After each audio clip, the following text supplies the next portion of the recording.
Hello and welcome back to Voices from the Top. I'm your host, Ronnie Decker, and today I'm joined by Nick Pienkos.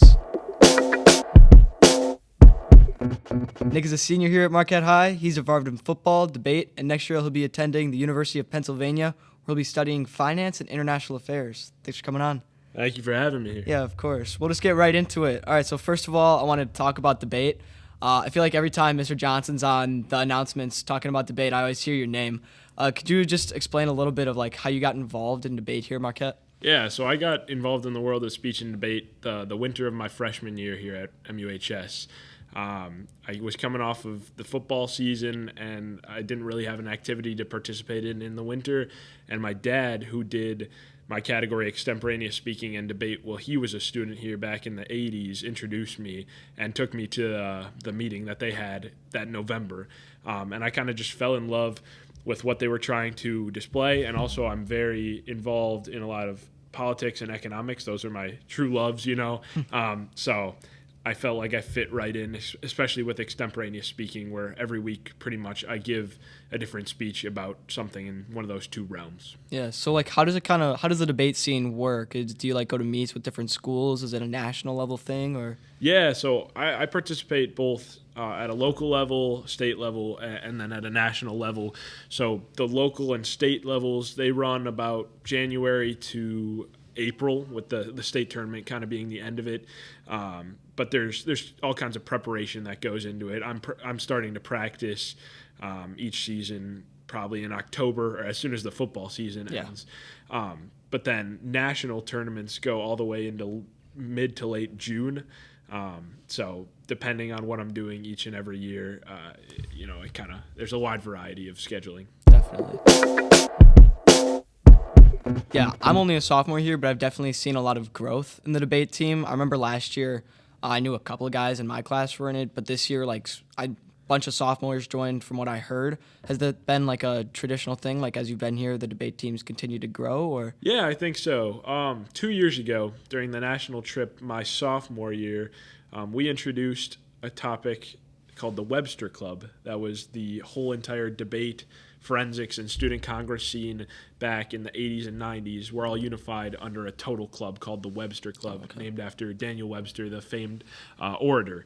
And we reintroduced that to our director of forensics, Amy Geiser, and she loved our idea. We kind of had a whole rebrand, and from then, we've kind of just been pushing the Webster Club, not necessarily joining debate, forensics, or student congress or anything for that matter, just kind of joining the club. So I think the club's growth has been tremendous in the past few years, and I think it'll continue to do so with great coaching, great staff, and great success by our competitors. Yeah, that's really cool. I kind of get the different rebranding kind of stuff. I've seen some Webster stuff, debate, and forensics. It all kind of makes more sense now.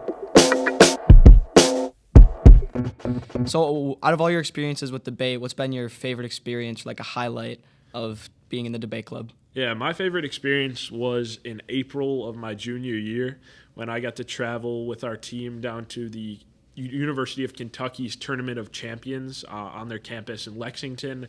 The Tournament of Champions is kind of looked at as the creme de la creme of any high school speech or debate tournament. To even be qualified to enter the tournament, you have to place very highly at other national tournaments. You get what's called a bid. So I got a bid from the Harvard National Tournament that February, and then also from a Pittsburgh National Tournament in March. And you need 2 bids to qualify. So then after that, I got placed in a pool of the 100 best speakers in the country, and I was blessed to come out with 3rd place in that tournament, which is the best that this school has done in a while. So I was very proud to compete for our school and to place as well as I did. Yeah, what event did you place 3rd in? Oh, I did extemporaneous speaking. That's been my main event. I got you. For the past 4 years, yeah. Sounds good. All right, we'll switch over to the football scene. So last year, you had the blessing to be a part of the state championship team. What was your experiences with that run at the end of the season?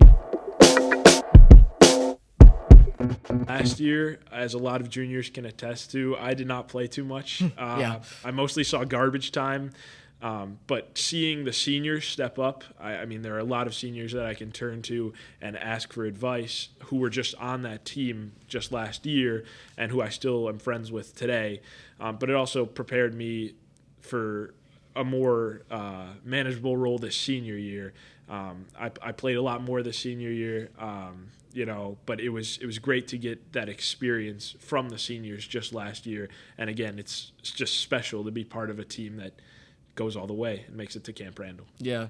And I talked to a couple of my friends on the football team. They say you're kind of a welcoming presence to the team. You kind of bring warm-heartedness, kind of a kinder guy in the locker room.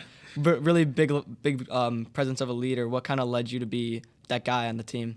Well, I'm honored that your friends are telling you that. I don't know.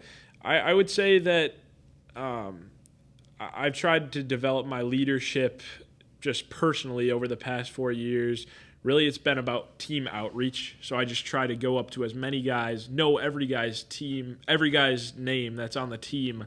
But it's also helped with the coaching staff. I mean, Coach Klistinsky is a phenomenal coach, and they had specialized programs for leadership. For instance, last year, after our state championship run, every Thursday we would come in early on late starts day, and we would have leadership training. So I think what this whole Marquette High program pushes is the fact that anybody can be a leader, and that anybody can be a welcoming and warm presence for the Marquette High community, which only further influences the team to have success on and off the field. Yeah, that definitely makes a lot of sense. Final question for you. Sure. Out of all of your experiences at Marquette High, what has been your favorite memory?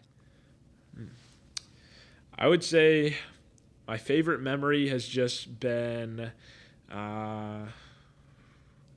It's a tough one. That's a tough question. Yeah. I mean, I've spent 4 years here. Probably a lot of the memories this past 4 years have been in this very building. I would say my favorite memory from the past 4 years. I know some guys really couldn't put a pin on it. We talked to Gabe in our first one, and he gave an answer of some service thing, but then after he was like, oh, I forgot about this, and then this. And, there's just so many good things about this school. Yeah, I think I can narrow it down now that I've thought about it for a little bit. Last summer, I was blessed to go on the Somos Amigos trip, the service trip to the Dominican Republic. It was a great experience. I got to bond with my brothers for 2 weeks, just doing hard manual labor.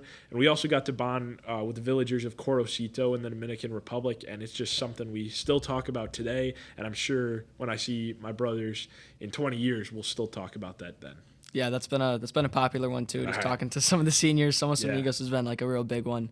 That's all that we have for today. Thank you, Nick, for coming on. Yeah, thank you for having me. This is our last episode of our first year doing this. Next year, we're coming back with a lot more, trying to shoot for one every other week. But yeah, that's all for this year. For Voices from the Top, we'll see you next year.